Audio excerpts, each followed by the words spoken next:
अब यहाँ पर इस श्लोक में जिन भी शब्दों का प्रयोग किया गया है वो एक एक शब्द बहुत ही चुना हुआ शब्द है, ठीक है। और ऐसा लगता है कि इस वर्णन के लिए इस शब्द से अतिरिक्त कोई और शब्द हो ही नहीं सकता था।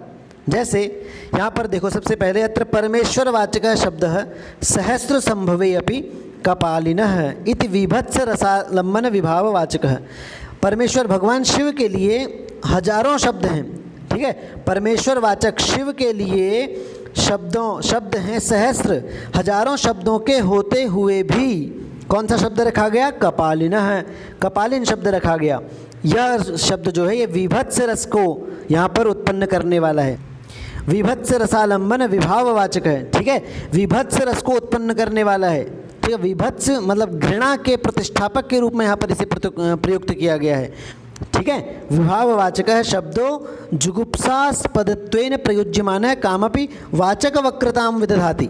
तो इस प्रकार से जो ये घृणा के प्रतिष्ठापक के रूप में प्रयोग किया गया यह जो कपालिनः शब्द है, यह तो किसी अलौकिक, किसी अकथनीय ही वाचक वक्रता को, शब्द की वक्रता को विदधाति माने धारण कर रहा है, ठीक है। उसी किसी प्रकार की वाचक वक्रता को पैदा कर रहा है। एक तो ये शब्द हो गया। दूसरे शब्द देखिए, कह रहे हैं संप्रति और द्वयम, ये जो शब्द आए हैं, ठीक है। ये संप्रति और द्वयम ये जो शब्द आए हैं ये भी अत्यंत रमणीय हैं। संप्रति द्वयम चेत्यतीव रमणीयम, ये दोनों शब्द भी बहुत रमणीय हैं। कैसे? यत् किल पूर्वम एकासैव दुर्व्यसन दूषितत्वेन शोचनीया संजाता। क्योंकि पहले जो है वह जो कला है, चंद्रमा की कला जो है वह अद्वितीय थी, ठीक है। पूर्वम एका सैव दुर्व्यसन दूषितत्वेन शोचनीया, पहले वह बहुत ही अत्यंत रमणीय थी, ठीक है, अत्यंत अद्वितीय थी, कलावान थी। लेकिन जब उसने पूर्व काल में कपाली की संप्राप्ति की अभिलाषा प्राप्त की, शिव की संप्राप्ति की, शिव को पाने की अभिलाषा जब उसने की, तो इस गलत आदत से विकल होने के कारण उसकी दशा शोचनीय हो गई कला की। और संप्रति माने उसी तरह तुम भी पुनः त्वया तस्यास् तथाविध दुरध्यवसाय सहायकम इव आरब्ध इति उपहस्यते, ठीक है। उसी प्रकार उस चंद्रमा के समान तुम भी, ठीक है, तुम पार्वती ने भी उसी के मतलब उस कला के समान ही उस प्रकार के मतलब कपाली को प्राप्त करने की अभिलाषा रूप दुर्व्यसनिता से दुरध्यवसाय सहायकम मतलब कष्ट साध्य जो कार्य हैं उन कार्य में सहायता करना, सहायकम इव आरब्धेति, आपने उन कष्ट साध्य कार्यों में सहायता करना प्रारंभ कर दिया है। पार्वती ने बड़ी घनघोर तपस्या कर दी थी, है ना। पहले पत्तों से अपनी भूख मिटाती थी, फिर वो भी खाना छोड़ दिया था, फिर हवा से अपनी भूख मिटाती थी, फिर वो भी खाना छोड़ दिया था। इस तरह से बड़ी कष्ट साध्य तपस्या करने वो लग गई थी। तो वही यहाँ पर कह रहे हैं, शिव स्वयं कह रहे हैं पार्वती को कि तुम उस कला के समान, उस चंद्रमा की कला के समान तुम दोनों की जो अभिलाषा है वो शिव को प्राप्त करने की है। और जिस तरह कला भी शोचनीय दशा को प्राप्त हो गई, उसी प्रकार तुमने भी अपने आप को दुसाध्य कार्यों में लगा दिया है, दुसाध्य कार्यों में तुमने अपने कार्यों को प्रारंभ कर दिया है, इसलिए तुम दोनों ही उपहस्यते, तुम दोनों ही हंसी के पात्र हो गई हो। इस प्रकार दोनों के प्रति उपहास किया जा रहा है यहाँ पर। तो ये भी बड़ा अच्छा शब्द वहाँ प्रयोग किया गया, ठीक है, संप्रति और द्वयम। एक शब्द वहाँ पर प्रार्थना लिखा था, प्रार्थना शब्दों अपि अतितराम रमणीय है। प्रार्थना शब्द भी बहुत सुंदर यहाँ पर लग रहा है। क्यों? क्योंकि यस्मात् काकतालीय योगेन तत्समागम है कदाचिन न वाच्यतावह, ठीक है। क्योंकि काकतालीय योग से अर्थात अकस्मात यदि कपाली का समागम हो जाता तो शायद वह दोष को उत्पन्न करने वाला नहीं होता, ठीक है। तो शायद वह जो है सुंदर लगता। लेकिन यहाँ पर कह रहे हैं कि प्रार्थना शब्द का बड़ा सुंदर प्रयोग यहाँ पर किया गया है, क्योंकि यदि कपाली के साथ आकस्मिक संयोग हो जाता, काकतालीय योग की तरह आकस्मिक संयोग यदि हो जाता, ठीक है, तत्समागम है काकतालीय योग ने यदि आकस्मिक संयोग हो जाता तो हम ये कह देते कि गलती से हो गया था, कि जल्दीबाजी में गड़बड़ी हो गई, शीघ्रता में गड़बड़ी हो जाती है। लेकिन यहाँ पर तो शिव को प्राप्त करने की प्रार्थना की जा रही है। यदि आकस्मिक रूप से उनका समागम हो जाता तो किसी प्रकार का दोष उत्पन्न नहीं होता, किसी प्रकार के दोषावह वह नहीं होता, ठीक है, मतलब किसी प्रकार से वह उतना अनुचित बात नहीं होती, शीघ्रता में जल्दीबाजी में कुछ गड़बड़ियाँ हो जाती हैं। लेकिन यहाँ पर क्या हो रहा है, यहाँ पर तो शिव की प्राप्ति करने के लिए प्रार्थना की जा रही है कि हमें तो वही चाहिए। तो इससे बुरी बात और क्या होगी। तो प्रार्थना शब्द भी इस श्लोक में बड़ा ही रमणीय है। तो प्रार्थना की जा रही है, पुनः अत्र अत्यंतम, जो ये प्रार्थना की जा रही है शिव को प्राप्त करने की, उस कपाली को प्राप्त करने की, यह भी कौलीन कलंक कारणे, मतलब कौलीन मतलब जो उच्च कुल वाली जो अंगनाएँ होती हैं, उच्च कुल वाली जो स्त्रियाँ होती हैं, उनके लिए कलंक को उत्पन्न करने वाली होती हैं, उनके लिए कलंक के समान होती हैं, लेकिन फिर भी जो है शिव को प्राप्त करने की प्रार्थना की जा रही। तो प्रार्थना शब्द भी बड़ा ही यहाँ पर रमणीय है, बड़ा ही शोभातिशय है और आह्लादक है। ठीक है, आगे कह रहे हैं सा च त्वम च इति द्वयोः अपि। अब यहाँ पर दो शब्द और प्रयोग किए गए हैं, सा और त्वम। ये दोनों शब्द भी बड़े मनोहर हैं। द्वयोः अपि अनुभूयमान, ये दोनों शब्द भी अनुभूयमान हो रहे हैं। परस्पर स्पर्धि लावण्य अतिशय प्रतिपादन परत्वेन उपात्तम।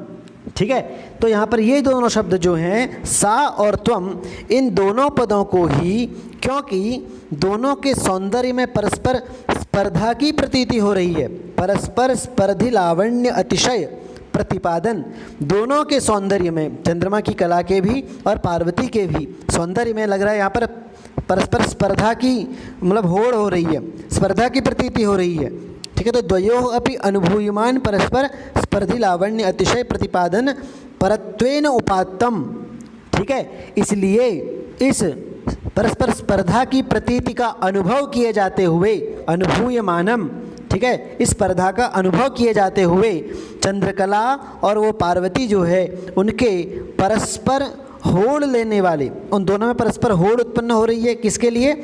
लावण्य अतिशय, सौंदर्य की अतिशयता का, ठीक है, उस सौंदर्य की अतिशयता का प्रतिपादन करने के लिए, प्रतिपादन परत्वेन, प्रतिपादन करने के लिए यहाँ पर उपात्तम माने लिया है। किसको? सा और त्वम च शब्दों को। तो यहाँ पर ये बता रहे हैं कि सा और त्वम च शब्द ये दोनों भी बहुत रमणीय लग रहे हैं, बहुत ही शोभातिशायी हैं। क्यों? क्योंकि यहाँ पर भी पार्वती में और उस कला में, चंद्रकला में परस्पर जो लावण्य है, जो सुंदरता है, उस सुंदरता की स्पर्धा के रूप में यहाँ पर इन दोनों को प्रयोग किया गया है। ठीक है, उस सुंदरता की स्पर्धा की प्रतीति के लिए इन दोनों शब्दों को यहाँ पर प्रयोग किया गया है। फिर इस श्लोक में एक शब्द और आया है कलावतः। आखिर कालिदास ऐसे ही महान कवि थोड़ी ना है। कलावतः शब्द है, एक शब्द है कांतिमती। अब इन दोनों शब्दों में भी मत्वर्थीय शब्द हैं ये दोनों। ठीक है, दोनों में मतु प्रत्यय का प्रयोग किया गया है। तो कलावतः कांतिमती इति च मत्वर्थीय प्रत्ययेन द्वयोः अपि प्रशंसा प्रतीयत। अर्थात जो कलावतः शब्द है, ठीक है, मतलब कलावान चंद्रमा की, और कांतिमती जो शब्द है मतलब उस प्रभायुक्त, आभायुक्त, तो चंद्रमा की आभायुक्त, ये जो वहाँ पर अर्थ बन के आ रहा है। और इन दोनों पदों में प्रशंसा के अर्थ में, ठीक है, द्वयोः अपि प्रशंसा प्रतीयत, प्रशंसा के अर्थ में मतु प्रत्यय का प्रयोग हुआ है। ठीक है, तो कला कैसे हुआ? कलावतः, इसका विग्रह क्या बना? प्रशस्ताः कलाः सन्ति यस्मिन् तस्य। ठीक है, कलावतः। और कांतिमती का क्या बना विग्रह? प्रशस्ताः कांतिः यस्या सा कांतिमती। तो इन दोनों की, इन शब्दों के प्रयोग से प्रशंसा ही प्रतीत हो रही है। द्वयोः अपि प्रशंसा प्रतीयत इति। ठीक है, तो इस मतु प्रत्यय के प्रयोग से भी दोनों की प्रशंसा ही प्रतीत हो रही है। तो इस प्रकार से इस श्लोक में प्रयुक्त जो पद हैं, एतेषाम प्रत्येकम, प्रत्येक पद जो हैं इस श्लोक में प्रयुक्त किए गए प्रत्येक पदों में क्या है? एक एक पद का, प्रत्येकम किसी भी एक पद का, कश्चिद अपि अर्थ है, जो कोई भी अर्थ इन शब्दों से अभिव्यक्त हो रहा है।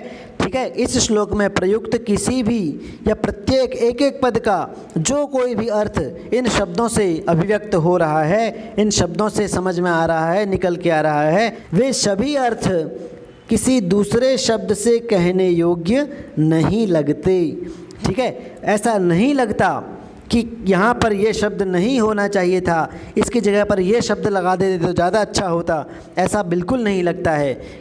ये अपने अपने अर्थ को, जो जिस किसी भी अर्थ को ये शब्द बता रहे हैं, इस श्लोक में वर्णित जो शब्द बता रहे हैं, इनमें कहीं पर भी ऐसा नहीं लगता कि इस जगह पर यह वाला शब्द होता तो ज़्यादा अच्छा होता। तो जिस भी अर्थ को वो बता रहे हैं, उस अर्थ को बताने के लिए किसी अन्य शब्द की आवश्यकता या किसी अन्य शब्द का प्रयोग करना यहाँ पर उचित नहीं जान पड़ता। जो शब्द का प्रयोग हुआ है वो ही बहुत अतिशयता को उत्पन्न कर रहे हैं।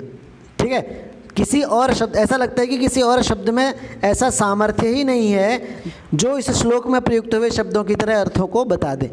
तो इस प्रकार से यही कवि की महानता है कि किस तरह से शब्दों का चयन उन्हें करना है और जिससे कि वह बहुत ही आह्लादक हो और तद्विदों को, काव्यविदों को आह्लाद उत्पन्न करने वाला हो, काव्यविदों के लिए आनंद की उत्पत्ति करने वाला हो। यही कहने का मतलब यहाँ पर अभी तक हमारा था। ये प्रकरण तो यहाँ पर अब समाप्त हुआ। यहाँ से वाचकता का स्वरूप बताते हुए, ठीक है, सार रूप में उसका स्वरूप बताते हुए कह रही हैं, वाचकता का लक्षण बताते हुए कह रही हैं कि कवि विवक्षित विशेषाभिधान क्षमत्वमेव वाचकत्व लक्षणम। ठीक है, अर्थात कवि जो है, कवि के विवक्षित अर्थ, विवक्षित माने कवि जिस अर्थ को बोलना चाहता है, मतलब कवि के उस विवक्षित अर्थ विशेष के प्रतिपादन की क्षमता, अभिधान की क्षमता, ठीक है, जिसमें होती है, असल में वही वाचक कहलाता है। उसी में असल में वाचकता होती है। ठीक है, वाचकता का मतलब ये है, वाचकता का लक्षण ये है, वाचकत्व लक्षणम, वाचकता का लक्षण ये है कि कवि जिस अर्थ विशेष को कहना चाहता है, उस अर्थ विशेष को कहने की क्षमता से युक्त होना, यही वाचकता का लक्षण है। अब जब ऐसी वाचकता होगी तो क्या होगा? ठीक है, इस वाचकता का सहारा लेकर ही, इन वाचक शब्दों में जब वाचकता होगी तो उनसे ही सहृदय हृदय के चमत्कार का उत्पन्न होना तय होता है। ठीक है, इन्हीं वाचकता से, इन्हीं वाचक शब्दों से ही चेतना चमत्कारिताम आपाद्यन्ते, चेतन की, सहृदय हृदय की चमत्कारिता पैदा होती है। या यही शब्द जो हैं ये सहृदय हृदय की चमत्कारिता को, आह्लादकता को पैदा करते हैं। ठीक है, तो यहाँ पर कह रहे हैं यस्मात् प्रतिभायाम, कौन से शब्द? ऐसे पदार्थ जो रचना के समय तत्काल उल्लिखितेन, जब उस काव्य की रचना हो रही है तो उस समय कवि की प्रतिभा में उपस्थित होते हैं। ठीक है, यस्मात् प्रतिभायाम, और केनचित परिस्पंदेन परिस्फुरन्तः, और किसी अपूर्व सौंदर्य से परिस्फुरित होते हैं, किसी अपूर्व सौंदर्य से युक्त होते हैं, किसी अलौकिक लोकोत्तर सौंदर्य को, चमत्कार को धारण करे हुए होते हैं। तो और जब कवि काव्य की रचना कर रहा होता है तो उस समय उसकी प्रतिभा में, उसकी बुद्धि में उपस्थित होते हैं। और प्रकृति प्रस्ताव समुचितेन केनचित उत्कर्षेण वा। ठीक है, और क्या होता है, मतलब जो प्रस्तुत जो वर्ण विषय है, जिस भी विषय का वहाँ पर विवेचन किया जा रहा है, तो प्रकृति प्रस्ताव समुचितेन केनचित उत्कर्षेण वा, तो उस वर्ण विषय के, जिसका वर्णन वहाँ पर किया जा रहा है, उस विषय के योग्य, ठीक है, उस विषय के योग्य किसी उत्कर्ष से समाच्छादित स्वभावः, उस उत्कर्ष से युक्त, उस उत्कर्ष से ढके हुए समाच्छादित स्वरूप, उस उत्कर्ष से युक्त होते हुए जिस जैसा वर्णन वहाँ पर किया जा रहा है, उस तरह के वर्णन के योग्य या उस तरह के वर्णन के उत्कर्ष से समाच्छादित स्वरूप वाले पदार्थ जो होते हैं। तो ऐसे पदार्थ कौन कौन से? वे पदार्थ जो कवि के द्वारा जब काव्य की रचना की जा रही है उस समय कवि के प्रतिभा में उपस्थित और अपूर्व सौंदर्य से परिस्फुरित होते हुए पदार्थ, या फिर वर्ण विषय जिसका वर्णन वहाँ पर किया जा रहा है, उस वर्ण विषय के योग्य किसी उत्कर्ष से समाच्छादित स्वरूप पदार्थ जो हैं, ये दोनों किसी कवि के द्वारा विवक्षा विधेयत्वेन, ठीक है, जब उस कवि की कहने की इच्छा होगी, ठीक है। अभिप्रेत वस्तु को कहने की इच्छा जब उस कवि की होगी तो उस इच्छा के उचित विधान से अभिधेयताम पदवीम, ठीक है, मतलब उस कहने की जब किसी वस्तु को कहने की इच्छा उस कवि की होगी, उसकी प्रतिभा में वो अपूर्व सौंदर्य से युक्त होकर के उसकी प्रतिभा में उपस्थित हो जाएंगे, तो जब उस कवि के कहने की इच्छा जब होगी, उसको उन शब्दों के प्रयोग करने की इच्छा जब उसकी होगी, तो वहाँ पर उस वाच्यता पद को प्राप्त करते हुए अभिधेयता पदवीम अवतरन्तः, उस वाच्यता की पदवी को, उस पद को प्राप्त करते हुए, प्राप्त होते हुए तथाविध विशेष प्रतिपादन समर्थेन, ठीक है, मतलब उस प्रकार के विशेष अर्थ के प्रतिपादन में, मतलब जैसा कवि प्रतिपादित करना चाहता है उसी प्रकार के विशेष अर्थ के प्रतिपादन में समर्थ अभिधानेन अभिधीयमानाः, मतलब उस विशेष प्रकार के अर्थ के प्रतिपादन में समर्थ शब्द कहे जाते हुए, उस कवि के द्वारा प्रयोग किए जाते हुए चेतनः माने उन सहृदय हृदयों के, ठीक है, उन सहृदय हृदयों की चमत्कारिता को उत्पन्न करते हैं, पैदा करते हैं, ठीक है। कहने का मतलब यहाँ पर सिर्फ इतना ही था कि जो शब्द हैं ये वाचकता को तभी प्राप्त होते हैं जब ये किसी अपूर्व, किसी सौंदर्य से युक्त हों, परिस्फुरित हो रहे हों, और कवि जिस समय काव्य की रचना कर रहा है उस समय उसकी प्रतिभा में उपस्थित हों, और जिस वस्तु के बारे में कवि कहना चाह रहा है, कवि की इच्छा के अनुरूप, ठीक है, उस तरह के, उस विशेष अर्थ के प्रतिपादन में समर्थ हों, तो ऐसे शब्दार्थ जो हैं वे सहृदय हृदय की चमत्कारिता को उत्पन्न करते हैं। और इस प्रकार से पहचाना जाता है कि ये शब्द ही असल में वाचक हैं, इन्हीं शब्दों में असल में वाचकता है, ठीक है। उदाहरण भी देते हैं इसका, कह रहे हैं संरंभः करिकीट मेघ शकलोद्देशेन सिंहस्य यः सर्वस्यैव सजातिमात्र विहितो हेवाकलेशः किल इत्याशाद्विरदक्षयां बुधघटा बन्धेप्य संरब्धवान् योऽसौ कुत्र चमत्कृतेरतिशयं या त्वम्बिका केसरी, ठीक है। एक तो सिंह है माँ अंबिका का, केसरी सिंह है, ठीक है, केसरी माने सिंह, ठीक है। और एक जो है सामान्य शेर जो होते हैं उनके बीच में यहाँ पर जो है, उनके बीच में तुलनात्मक वस्तुस्थिति को यहाँ पर प्रस्तुत किया गया है, ठीक है। कह रहे हैं संरंभः करिकीट, करि माने हाथी, तो हाथी को कीड़े के समान बता दिया, हाथी की बेइज्जती कर दी। करिकीट मेघ शकलो, मेघ माने बादल, और बादल को क्या बता दिया, टुकड़ा बता दिया, एक छोटा टुकड़ा बता दिया।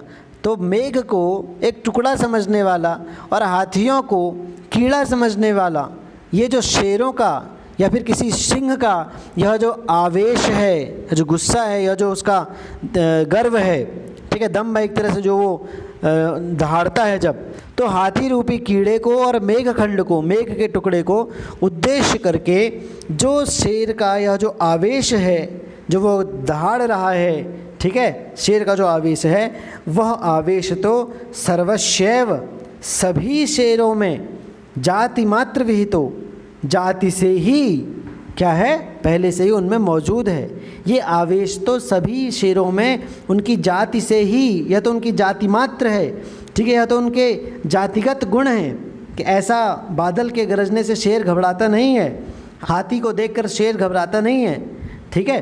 तो ये तो कह रहे हैं कि ये तो सभी शेरों में सामान्य बात हो गई।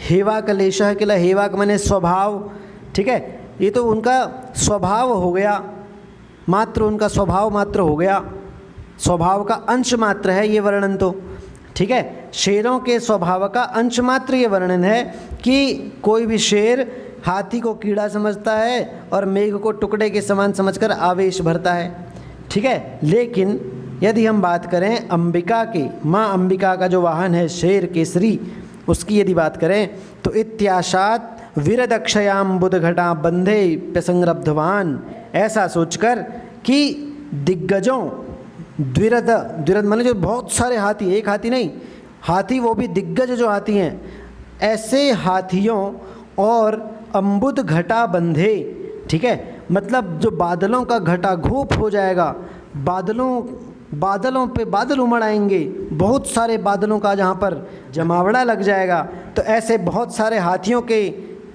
झुंड से और बहुत सारे बादलों के आ जाने से भी जो आविष्ट नहीं हो रहा है, जो डर नहीं रहा है, क्योंकि एक बादल से और एक हाथी से तो सामान्य शेर भी नहीं डरते, लेकिन हाथियों का झुंड आ जाए, बहुत सारे खतरनाक हाथी आ जाएं और बादल उमड़ आए हों आकाश में ज़बरदस्त, तो उनसे भी जो नहीं घबरा रहा है, उनको भी जो अपनी दहाड़ से चुप करा दे रहा है, ऐसे या फिर उनको भी अपनी दहाड़ से तिरस्कृत कर रहा है, ऐसे अंबिका का जो शेर है, केसरी है, वह अपने चमत्कार को दिखाने के लिए, ठीक है, वह अपनी चमत्कार की अतिशयता के लिए कुत्र माने कहाँ जाए, उसके चमत्कार की तुलना हम किससे करें, उसके इस पराक्रम की तुलना हम किससे करें, वह अपने इस चमत्कार की अतिशयता के लिए कहाँ जाए। तो ये यहाँ पर श्लोक में प्रस्तुत किया गया है। अब देखिए यहाँ पर अत्र करिणाम कीट व्यपदेशेन तिरस्कार है। एक तो हाथियों को कीड़ा कह दिया, तो इससे कीड़ा कह देने से उनका तिरस्कार कर दिया। तोगेदानाम बादलों को यहाँ पर शकल कह दिया, टुकड़ा कह दिया, तो इससे क्या आ गया, शब्दाभिधेय अनादर है। तो इससे क्या हो गया, शब्दाभिधेय न अनादर है।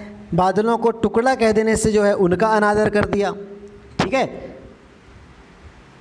खंड शब्द के कहने से मेघों का अनादर किया जा रहा है। और सर्वस्य इति यस्य कस्यचित उच्चतर प्रायश्चैत्य हेला, ठीक है, मतलब सर्वस्य माने सभी सिंहों के, ये जो पद यहाँ पर दिखाया गया है सर्वस्य, इस पद से जिस किसी उच्चतर प्राय मतलब कोई जो सामान्य शेर है, तुच्छ प्राय शेर है, उसका अर्थ व्यक्त हो रहा है, और उसका भी यहाँ पर तिरस्कार कर दिया, मतलब शेरों का भी तिरस्कार कर दिया, सभी शेरों को तुच्छ बता दिया। और जातेश्च मात्र शब्द विशिष्टत्वेन अवलेप है, तो जाति को मात्र शब्द से विशिष्ट करके कहने से क्या किया है, अंबिका के सिंह के दर्प को सूचित किया जा रहा है, ठीक है। अवलेप है जो है अंबिका का जो शेर है केसरी, उसके दर्प को यहाँ पर सूचित किया जा रहा है। तो सामान्य सभी शेरों का जो है क्या कर दिया, उनका तिरस्कार कर दिया। और हेवाकस्य लेश शब्दाभिधाने, ठीक है, हेवाक माने होता है स्वभाव, उस स्वभाव का लेश शब्द से अभिधान कर दिया। तो लेश शब्द के साथ उस हेवाक का अभिधान कर देने से हेवाक की स्वल्पता प्रतिपत्ति इत्येते, उसकी हेवाक की अल्पता स्वल्पता की प्रतीति हो रही है कि यहाँ पे शेर जो हैं उन सभी का स्वभाव जो है उसकी अल्पता की प्रतीति हो रही है कि एक हाथी और एक जो है मेघ का टुकड़ा, इसके सामने कौन नहीं गरज जाए, ठीक है। तो इससे उनका भी तिरस्कार किया जा रहा है, उनके स्वभाव का तिरस्कार किया जा रहा है। तो इस तरह से यहाँ पर क्या हो रहा है कि ये सभी शब्द जो हैं, इस तरह से सभी शब्द जो हैं विवक्षितार्थैक वाचकत्वम द्योतयन्ति, ये सभी शब्द जो हैं एक विवक्षित अर्थ की एक वाचकता को द्योतित कर रहे हैं। जो अर्थ कवि बोलना चाह रहा है उसी अर्थ की वाचकता को द्योतित कर रहे हैं, ठीक है, उसी अर्थ की एक वाचकता को, विषय से भटक नहीं रहे हैं, एक वाचकता को द्योतित कर रहे हैं, ठीक है। और यह जो घटाबंध शब्द है, घटाबंध शब्दश्च प्रस्तुत महत्व प्रतिपादन परत्वेनोपपत्ति ही, मतलब यह घटाबंध शब्द जो है यह प्रस्तुत वस्तु जो अंबिका केसरी है उस वस्तु के महत्व के प्रतिपादक के रूप में यहाँ पर प्रस्तुत किया गया है, प्रयुक्त किया गया है, उपात्त है, ठीक है। यह घटाबंध शब्द जो है वह अंबिका केसरी के महत्व प्रतिपादक के रूप में यहाँ पर उपात्त है, महत्व प्रतिपादक के रूप में इसका प्रयोग यहाँ पर किया गया है। और यह जो घटाबंध शब्द है वह तन्निबंधनताम प्रतिपद्यते, यह घटाबंध शब्द जो है यह उस अंबिका केसरी के महत्व की प्रतिपादकता को प्राप्त हो रहा है, ठीक है, उसके महत्व को ही बस प्रतिपादित कर रहा है। तो इस प्रकार से यहाँ पर यह बताया गया कि किस तरह से शब्द यदि अर्थ को नहीं छोड़ते हैं, कवि जो कहना चाह रहा है विशेष बात, उस विशेष बात को प्रतिपादित करने में समर्थ होते हैं तो ही उनमें वाचकता आती है। और यदि सामान्य वस्तु को यदि कवि कहना चाह रहा है तो सामान्य वस्तु को कहने में वह प्रतिपादकता आती है, ठीक है। अब यहाँ पर एक चीज़ और बता रहे हैं, कह रहे हैं विशेषाभिधान कांक्षिणः पुनः पदार्थ स्वरूपस्य